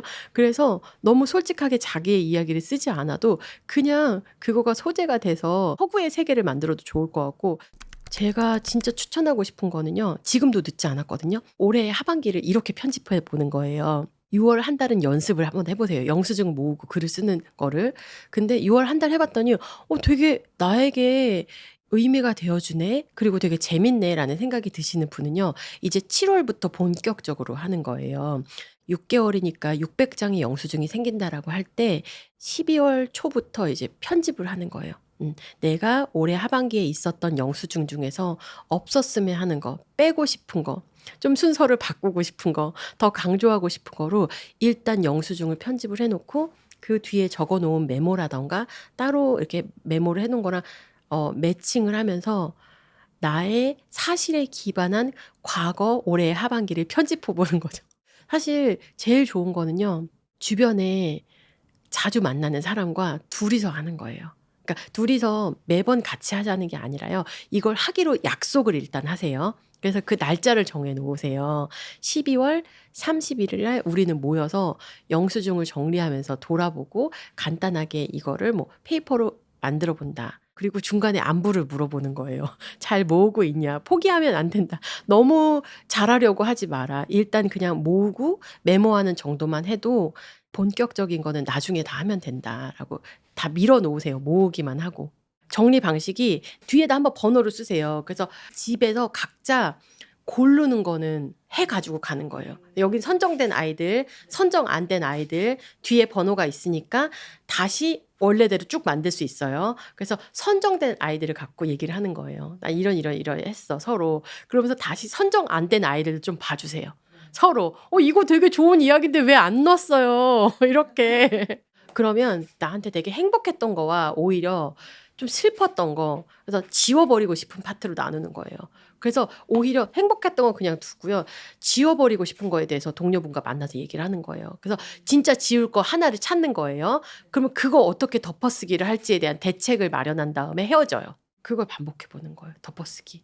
친구에게 일단 이 영상을 보내놓고요. 사람이 많을 필요도 없어요. 2명이서 그런 6개월을 꼭 보내보시기를 바라고요. 그런 다음에 어땠는지 저한테도 좀 소식을 보내주세요. 그러다가 나중에 우리 커뮤니티로 들어오세요.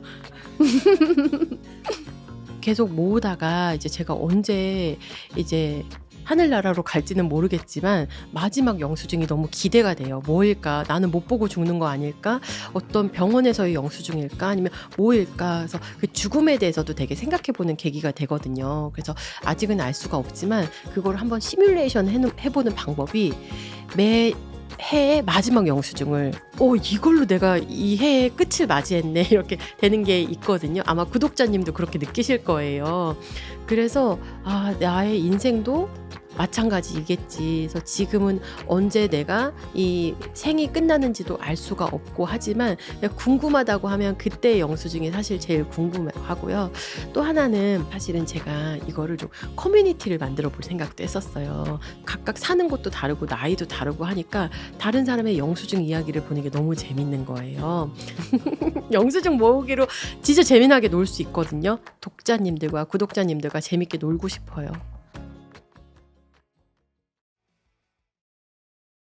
꾸물거리다 이 영상을 만났어요. 이것조차 나중에 보려고 미룹니다. 나중에 볼 동영상 추가. 이런 분들이 가끔 있더라고요. 그리고 아마 이런 분들은 오늘 제가 말씀드린 영상도 나중에 볼 목록에 추가할 분들이 계실 거예요. 어떤 분들은 그 또 장바구니에다가 이렇게 쟁여놓은 분들이 많으세요. 쇼핑할 목록을 제가 한 어떤 사람은 1억 원어치를 장바구니에다가 놔둔 거예요. 언젠가 그걸 꼭 사리라 이렇게 생각을 하는데 문제는 그럴 날이 꼭 오기를 바랍니다. 원래 중요한 일일수록 나한테 이건 꼭 봐야지 이런 거일수록 생각에 부담이 많이 돼요. 그래서 그거를 직접 지금 못 보고 나중에 찬찬히 봐야지 이런 경우 되게 많거든요. 문제는 그럴 날이 잘 오지 않는다는 거예요. 학생들 같은 경우에도 보면 그 학기 중에는 공부할 게 많잖아요. 근데 항상 보면 읽고 싶은 책들이 많이 있어요. 그럼 어떻게 생각하냐면은 방학이 되면 반드시 그 책을 읽을 거다 이렇게 생각을 해요. 하지만 방학 때서 읽는 사람을 본 적이 없습니다. 자기가 미뤄서 특별한 문제가 없다면 미룰 수 있을 때까지 미뤄도 되겠죠. 실제로 미룬 다음에 어떤 결과가 오는가 이런 것들을 자기가 느끼게 되면 다시 하게 되는 거니까 제 생각에는 반드시 이런 거를 미루지 말고 해라. 이것도 강박적인 거예요. 할 수 있으면 한다. 그리고 가능하면 지금 할 수 있으면 지금 하는 게 더 낫다. 또 어차피 해야 될 일이라면 지금 하자. 이런 생각이 더 좋을 겁니다. 실제로 주변에서 그 꾸물거림과 관련된 5가지의 성격 특성이 이거를 들여다보니까 5개 다 해당된다 이런 분들이 제법 많아요. 예, 그런 분들 중에는 왠지 그렇게 생각하는 것 같아요. 이 5개 중에 내가 한두 개 이렇게 하기에는 나는 너무 많이 관여가 된다. 그런데 사실 이런 분들 이미 좋은 시작을 한 겁니다. 내가 여러 가지에 다 걸쳐서 있구나 라고 하는 거를 인식하고 있는 거잖아요. 꾸물거림을 극복하는 첫 번째는 자기 인식입니다. 내가 어떤 스타일인지를 관심을 가지고 지켜본다. 그러면서 하나의 시작을 하신 거라고 생각을 하고요. 그 5가지 모두 해당된다라고 생각하셔서 나는 너무 이게 그 미루기가 너무 심한 거 아니냐 이렇게 생각하시는 분들 계신데 그런 분들 위해서 한 가지 간단한 조언을 드리면은 내가 전반적으로 일을 미루는 경우가 많다라고 할 때 가장 중요한 거는 셀프 토크를 들여다보는 거예요. 자기가 자기 스스로에게 혼자 하는 말인 셀프 토크 같은 경우에 나를 스스로 비난하는 그런 내용이 들어가 있지 않다면 괜찮아요. 특히 자책을 하거나 죄책감을 느끼거나 내가 또 미뤘어 이런 것 때문에 나한테 이렇게 화살을 쏘는 자기 비난을 많이 하는 경우라고 한다면 좀 뭔가 다른 걸 바꿀 필요가 있지만은 셀프 토크 내용 중에서 여러분이 변화할 준비가 되어 있다는 것을 알 수 있는 신호가 있습니다. 그게 뭐냐 하면 이렇게 말을 할 때가 있어요. 나는 지금까지는 또는 전에는 이러이러했는데 지금부터는 또는 지금은 좀 달라 이렇게 말할 때 변화의 씨앗이 담겨 있는 이제 변화 언어라고 하는데 그 변화 언어가 여러분의 셀프 토크 안에 담겨 있다면 변할 준비가 되어 있다는 것을 꼭 기억해 주시면 좋겠습니다. 자기 자신에 대해서 좀 이렇게 자책하고 이런 것들이 자기 개선의 문화입니다. 근데 이 자기 개선의 문화가 물론 도움이 되는데 너무 심하게 개선을 하려고 하면 힘들어지는 거예요. 똑같은 상황에서도 보면은 내가 나 자신이 잘 못하는 거를 들여다보고 이걸 고치는 것도 한 가지 방법이지만 사실 누구나 행복하게 살고 싶다라고 한다면 잘 못하는 걸 들여다보기보다는 내가 잘하는 거 잘하고 하고 싶은 것들 쪽으로도 더 생각을 할 수 있는 거잖아요. 근데 이게 자기 개선의 문화 쪽에 너무 많이 가게 되면은 그쪽 방향으로 잘 못하는 거에 집중하게 되고 그러면 스스로에 대해 자책하게 될 가능성이 높아지는 겁니다. 근데 인생 자체를 부정적인 거를 줄이는 것도 중요하지만 긍정적인 걸 늘리는 것이 훨씬 더 중요하다라고 하는 거를 생각해 봤으면 해요. 시작하기엔 용기가 부족해요. 두려움이 자꾸 찾아와요. 시작하기엔 너무 늦은 것 같아요. 시작하면 몸도 마음도 피곤해질 것 같아요. 시작을 잘 못하는 분들이 이런 댓글을 많이 올리셨거든요. 그래서 한참 생각해 봤어요. 어떤 것이 용기일까? 근데 이 시작을 엄청나게 거대한 거를 시작하는 게 아니라 내가 조그만한 것들 이거를 하나를 하게 되면은 이걸 할 수 있구나라고 하는 생각이 들어서 용기가 더 커지게 되는 거고, 그러면 본격적으로 어떤 일을 할 수 있게 되는 겁니다. 기억하실 거는 용기가 있어야 시작하는 게 아니라 시작해야 용기가 생긴다라고 하는 거를 생각하고 조그만한 거를 실천하는 게 중요하다. 이게 첫 번째 제 생각이고요. 너무 늦었어요. 이렇게 생각하는 분 있잖아요. 우리 속담이 있잖아요. 너무 늦었다고 생각할 때 그때가 가장 빠른 때이다. 저는 그 말을 믿습니다. 너무 늦었어요라는 말은 다른 말로 하면 지금 시작할 때라고 하는 하나의 행동 신호를 알려주는 식입니다. 너무 늦었어요는 지금 시작해야 할 때, 시작하면 좋을 때라는 그런 의미를 갖고 있습니다. 그리고 이제 많은 분들이 이 꾸물거림에 관한 연구를 해보면 가장 많이 이 관련되는 연관 검색어가 실패에 대한 두려움입니다. 뭐 잘 못할 것 같고 뭐 면접도 잘 못할 것 같고 이런 것들 얘기하잖아요. 근데 이 실패에 대한 두려움이라고 하는 게 사람이 이렇게 원래 불안해지는 이유가 실존적인 겁니다. 원래 우리에게는 자유라든지 자율성이 주어져요. 뭐든지 할 수 있지만 동시에 그걸 잘 못할 수도 있는 거 아니겠어요? 근데 실패에 대한 두려움의 다른 이름은 잘하고 싶다입니다. 동전의 앞면에 실패에 대한 두려움이 있다면 그걸 뒤집으면 어떤 걸 정말 잘하고 싶은데라는 마음이 있는 거거든요. 그래서 이 두 가지 동전 중에 어느 쪽에 내가 좀 더 관심을 가질 것인가, 이게 선택의 문제입니다. 그다음에 많은 경우에는 이렇게 얘기된 불안에 대해서 얘기를 하더라고요. 실제로 이런 일이 일어나면 어떻게 되나? 근데 저는 그런 일이 일어나면 어떻게 되지? 이렇게 생각하는 분들에게 그럼에도 불구하고라는 말을 말씀드립니다. 이런 일이 일어나면 어떻게 하지? 이렇게 걱정하는 대신에 어떤 일이 일어난다면 그럼에도 불구하고, 그러니까 내가 결과가 좋지 않을 것 같아서 아예 도전을 안 할 것이냐? 그러면 도전도 못 해보고 후회하는 거잖아요. 근데 만약에 뭔가 도전을 해보면 어떤 부분은 되는 것도 있고 어떤 부분은 안 되는 것도 있겠죠. 근데 안 되는 걸 통해서 배울 수도 있는 거잖아요. 선택의 명제는 뭐냐면 도전해보지 않고 후회하기, 도전해보고 배워보기, 이 두 가지 중에 어느 쪽을 선택할 건가 생각해보면 도움이 되지 않을까. 그리고 마지막으로 이게 실제로 앞으로 어떤 일이 일어날까 걱정하는 분들 많으신데요. 여러 가지 연구를 해보면 실제로 그런 불안한 일이 일어날 가능성이 10%도 안 됩니다. 어떤 연구는 91% 안 일어난다라고 하는 거거든요. 그러면 거의 뭐 통계적 오차보다 조금 더 많은 정도로 발생하는 건데, 그걸 가지고 만약에 내가 미리 고민하고 한다면 아직 내리지 않는 비를 내가 앞서가서 맞는 거잖아요. 그래서 하지 말아야 할 것 세 가지가 있습니다. 나 스스로 비난하지 말 것, 지나간 일에 대해서 후회하지 말 것, 아직 일어나지 않는 일에 대해서 미리 걱정하지 말 것. 우리 다 알고 있죠? 그런데 그게 잘 안 되잖아요. 생각해보면 실제로 일어나지 않을 일들이 너무 많고요. 그때 가서 닥쳐서 해도 됩니다. 침대에서 꾸물거리며 이렇게 유익한 영상을 볼 수 있다니 감동적입니다. 침대에서 영상 많이 보시나 봐요. 자러 갈 생각한 지 3시간째 이러고 있어요. 자, 실제 잠을 주무셔야 될 텐데 침대에서 이런 댓글을 쓰시는 분들이 있습니다. 이런 거를 가리키는 그 학술 용어가 취침 시간 지연 행동, 정확한 학술 용어입니다. 취침 시간 지연 행동이라고 하는데 조금 더 쉽게 말을 하면 취침 시간 미루기, 잠자는 걸 미룬다 이런 얘기입니다. 생각보다 많으시더라고요. 잠자는 걸 미루는 분이 많은데 이게 이제 잠을 자야 되잖아요. 보통 한 7시간 정도는 자야 여러 가지 뭐 정신 건강이나 신체 건강에 도움이 된답니다. 물론 이제 뭐 내가 평생 6시간씩 잤다. 또 어떤 분은 평생 8시간 잤다. 그래서 규칙적으로 수면 패턴이 그 형성되어 있는 분들은 괜찮아요. 근데 문제가 뭐냐면 이렇게 취침 시간 자체 잠자는 걸 미루다 보면 실제로 사람들이 늦게 잠에 들게 되잖아요. 평균적으로 한 연구를 보니까 실제 이렇게 취침 시간을 미루는 스타일의 사람들은 그렇지 않은 사람들에 비해서 약 72분 정도를 더 잠을 늦게 든다고 합니다. 근데 주로 이제 이분들이 하는 걸 보면 되게 뭐 스마트폰을 보거나 아니면 뭐 저런 거 전자기기 이런 거 보시는 분, TV 보시는 분도 있고요. 심지어 인터넷 서핑하는 분, 또 어떤 분들은 게임을 하시는 분들이 많으세요. 근데 이 모든 것들이 그 잠자리에서 일어나게 되니까 거기에 빠져들게 되고 요즘은 특히 뭐 숏폼이나 이런 게 많으니까 알고리즘 자체가 계속 나를 다른 거로 또 데려가잖아요. 그러다 보면은 이제 잠에 늦게 들게 되고 결과적으로 그렇게 되면은 수면 부족으로 만성적인 수면 부족에 빠지게 되고요. 신체적으로도 심리적으로도 나중에 상당히 피로감을 경험할 수가 있습니다. 자기가 원하는데 그 사실은 잠에 들고 싶지만 나한테 충족되지 않은 심리적 욕구가 있기 때문에 그 욕구가 다 해소될 때까지 다른 행동을 하는 겁니다.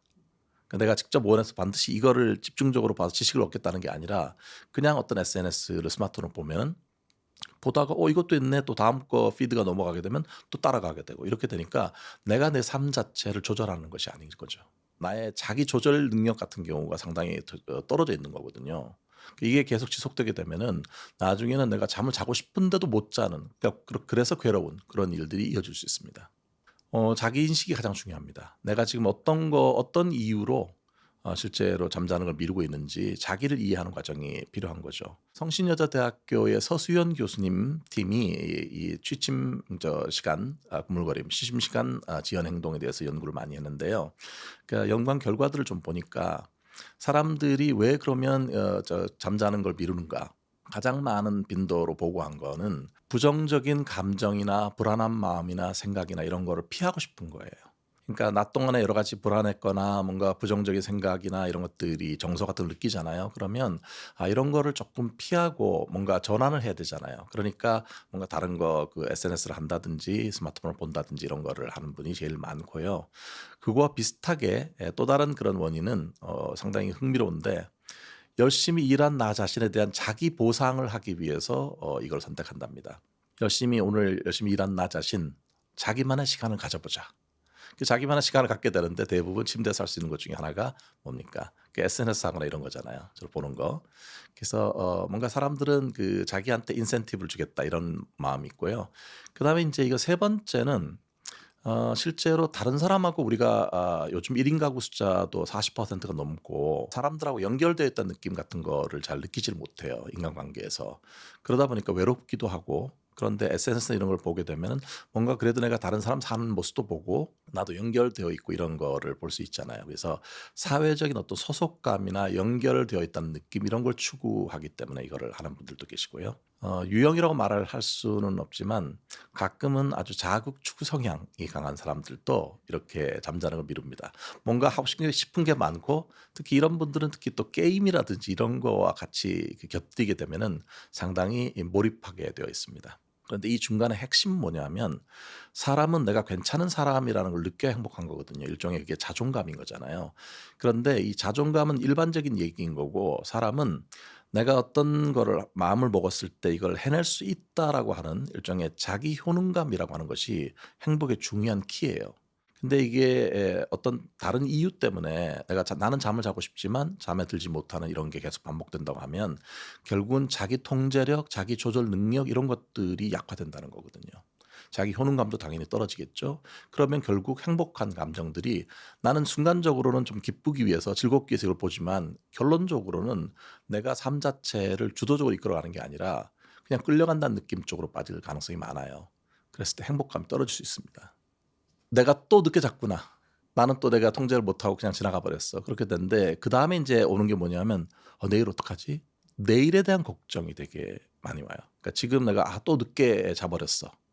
그럼 하나 무너진 느낌 들죠. 뭔가 이게 성곽이 하나 무너졌는데 그 다음에 오는 거는 내일 일 많은데 어떡하지? 이런 내일에 대한 걱정 같은 것들이 생기잖아요.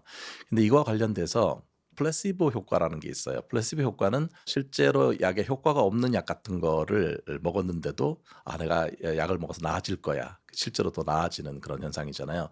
근데 플래시보 효과의 반대말이 노시보 효과라는 게 있어요. 뭔가 부정적으로 자책을 하고 그에 따라서 결과가 또 안 좋은 게 따라올 거야 이런 것들에 대해서 부정적인 생각이라든지 또는 믿음이라든지 이런 걸 갖게 되면 실제로 또 심리적으로도 그게 상황이 악화되거나 이렇게 흘러갈 수 있다는 거거든요. 그러니까 자기 충족적인 예언을 부정적으로 하게 되는 거예요. 근데 문제는 결과도 부정적으로 따라온다는 거죠. 만약에 그렇게 했는데 내일 해야 될 일이 있는데 막상 일을 거의 또 망쳤어요. 그럼 어떻게 돼요? 나는 또 저 잠을 늦게 들어갔고 그걸 준비를 제대로 못해서 일도 망치게 되고 그러면 자존감은 또 떨어지게 되고 기분이 가라앉잖아요. 기분이 가라앉게 되면 다시 또 부정적인 감정이 다시 또 올라오게 되니까 또 잠에 빨리 못 들게 되고 또 그러면 또 지치게 되고 이게 악순환을 계속 돌게 되는 거예요. 그러다 보면 나중에는 어떤 생각에까지 가게 되냐면은 나는 잠을 자야 해. 이렇게 수면 자체에 대해서 강박관념이 생겨요. 어떤 자기 자신에 대해서 좀 들여다봐야 되는 게 내가 지금 저 미뤘을 때 그 다음 날 뭐 저 잠자는 걸 좀 늦췄다고 하더라도 그 다음 날 내가 잘 견딜 수 있으면 괜찮은 거예요. 견딜 수 있으니까. 근데 그게 아니라 내가 이걸 미뤘을 때 자는 걸 미뤘을 때 다음 날 거의 제대로 기능을 못 한다. 이렇게 되면 이거는 뭔가 조정이 필요한 거죠. 생각해 봐야 됩니다. 많은 자기 개발서들이 얘기를 하죠. 나한테 친숙한, 나한테 좀 더 도움이 되는 환경을 구성하라. 그 중에 하나는 침대 머리맡에 스마트폰이라든지 전자기기 이런 걸 두지 않는 겁니다. 또 침대 머리맡에 하지 않는 거를 스스로 맹세를 할 필요가 있어요. SNS 안 한다. 게임 같은 거 하지 않는다. 스스로 그거에 대해서는 선언을 해야 돼요. 공간을 분리하는 것이 중요합니다. 그래야 수면에 깊이 들어갈 수가 있게 되는 거고요. 그 다음에는 이제 이 환경뿐만 아니라 좀 더 이제 나 자신의 또 건강한 어떤 그런 그 수면 루틴 같은 것들을 가져야 되겠죠. 규칙적으로 내 몸이 잘 적응해야 됩니다. 예를 들어서 언제 식사를 하고 언제는 잠을 자고 그래야 몸도 예상하거든요. 근데 이게 지금쯤 잠을 자야 되는데 내 몸이 지금 잠을 못 자고 있고 식사 같은 거 이런 것들을 해야 되는데 식사를 안 하고 있거나 또는 너무 가깝게 식사를 하거나 이런 게 다 영향을 주기 때문에 그다음부터는 내 루틴을 좀 확인해 볼 필요가 있어요. 그래서 나는 언제 잠에 드는지 또 언제 깨어나는지 그다음에 깨어난 다음에 어느 정도로 개운한지 이런 거를 10분부터 한 30분 정도를 조금씩 조정해 가면서 어떻게 했을 때 내가 일어났을 때 가장 개운하게 느끼는지 이런 걸 좀 확인할 필요가 저는 좀 있다고 생각하고요. 사람마다 수면에 들어가는 신호 같은 거 갖고 있으면 좋을 것 같아요. 그러니까 어떤 사람은 자 지금부터 내가 늘 읽는 책을 옆에 두고요. 책의 요 한 섹션, 요 한 단락을 읽으면 잔다. 일종의 수면 신호 같은 게 있어서 어떤 분들은 잠에 들어가기 전에 명상을 늘 같이 이렇게 반복하는 어떤 명상 같은 거를 하는 분들도 계시고 그래서 자기한테 맞는 방식으로 지금은 잠자야 할 때라고 하는 거 이런 것들을 알려줘 주는 것도 도움이 되고요. 가장 중요한 건 나한테 맞는 방법을 찾아야 된다는 거예요. 오히려 그거를 하는 과정에서 너무 강박적으로 되지 않도록 하는 게 중요해요. 마치 이것도 하나의 일처럼 돼버리는 거죠. 그렇게 되면 그것 자체가 나를 각성시키기 때문에 잠에 들어갈 수가 없는 거거든요. 쇼폼을 볼 수 있다고 생각해요. 자기가 필요해서 어떤 쇼폼도 볼 수가 있는 거고 다만 잠자리에서는 쇼폼을 보다 보면 나도 모르게 계속 이게 늘어가서 1시간 이상 계속 볼 가능성이 높아지거든요. 그렇기 때문에 쇼폼을 봐야 될 시간이 필요하다면 주로 그 낮 시간 동안에 내가 필요한 시간 정해놓고 볼 수 있는 거죠. 다만 이게 브레이크가 들어있다는 얘기입니다. 자기 조절력, 그다음에 정서 조절하는 거. 그래서 내가 뭔가를 내가 원하는 삶 쪽으로 이거를 데리고 가는 거. 이것이 저는 행복의 중요한 요소라고 말씀드리고 싶어요. 하나는 저에 대한 저 설명 수식어가 미루기 교수, 꾸물거림의 아버지. 그런데 실제로 저는 행동상으로 별로 일을 미루지는 않거든요. 꾸물거림을 제가 낳은 적도 없고요. 그리고 그 다음으로 이제 제가 많이 들은 것 중에 하나는 교수님 뼈 때리신다. 그래서 오늘도 뼈 맞고 가. 이런 것들이 되게 많고 또 어떤 분들은 저한테 교수님 T예요 이렇게 묻는 분들이 있는데 일단 다시 말씀드리지만 T 아닙니다. 그리고 절대 뼈를 때리지 않습니다. 저는 늘 강조하는 것이 자기 스스로를 비난하지 마라. 나는 열심히 이 세상에서 여러 가지 할 일도 많고 해야 하는 일도 많은데 열심히 나름대로 노력하고 있는 거잖아요. 그래서 내가 열심히 노력하고 있다는 걸 잊지 말라. 노력하고 있는 자기 자신에 대해서 응원하는 게 제일 중요하고요. 그다음에 다른 사람들의 시선이라든지 이런 것들을 의식하는 경우가 많잖아요. 근데 보면은 다른 사람이 내 삶을 대신 살아줄 수는 없는 거예요. 그리고 실제로 다른 사람들 보면요. 나의 삶에 대해서 관심이 별로 없어요. 그래서 다른 사람들의 의견은 하나의 어떤 참고 자료로 삼는 거는 필요하지만 그러나 내가 원하는 거, 내가 좋아하는 거 이것들을 하고 그다음에 단 1%라고 하더라도 하루가 더 나아지기 위해서 노력하는 거 조그마한 실천이라고 하더라도 그걸 했을 때에 내 삶이 더 성장한다라고 하는 것들을 믿으셔야 돼요. 그래서 보다 내가 진행했을 때 지금 시작하는 것이 가장 좋은 때이다. 이거를 생각하시면 좋겠고요. 또 세바시가 세상을 바꾸는 시간 하는데 세바시에서 중요하게 생각하는 게 15분이잖아요. 저도 행동하는 15분이라는 단어를 강조합니다. 어떤 하기 싫은 일이 있을 때 그 일을 15분만 그냥 해라. 거기에 어떤 다른 계획이나 이유나 이런 걸 자꾸 붙이기 때문에 복잡해지는 거잖아요. 15분간 어떤 일을 반복하고 지속하게 되면은 1시간도 넘게 그 일을 할 수가 있어요. 반대로 1시간을 해야 되겠다 하면 부담되잖아요. 그럼 15분도 못하는 경우도 되게 많거든요. 세상을 바꾸고 그 전에 나를 바꾸는 시간으로서 15분을 강조하고 싶습니다. 여러분들의 노력을 저도 응원하겠습니다.